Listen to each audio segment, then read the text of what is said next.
Today I'm making Brian Langerstrom's brown butter miso peanut butter cookies. You can see them here. They look great. This is how I pull them together. First, I've got about a stick and a quarter of unsalted butter that I'm browning off on the stove. You can see it nice and dark there. That takes about 5 minutes, and that goes in the fridge to re-solidify. And in the bowl here, I've got about half a cup of the brown butter. I've got 1 1/3 cups peanut butter, a cup of granulated sugar, and a cup of packed brown sugar, 1 1/4 tablespoons of honey, and a 1/4 cup of white miso.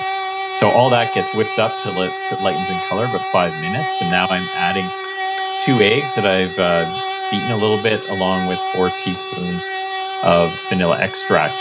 And then once that comes together, which is again another minute or two, I'm going to add in 2 2/3 cups of all-purpose flour, and into that flour I mix 1 1/2 teaspoons of baking powder and 1 1/4 teaspoons of baking soda and 2 teaspoons of salt. So just adding that here, and just going to mix it relatively low till it comes together. I don't want to overmix it, so that again only took about a minute. And here I'm using a portioner to scoop these out. I'm going to make 8 as this batch that's going to go in the oven, and I'm going to freeze the rest. So these go in the oven at 350 for about 20 minutes. And in the meantime here, I'm just putting the extra on a small sheet tray, and that goes in the freezer to freeze before I bag it up, and I can have them anytime. Here you can see they've come out. They were in there for 20.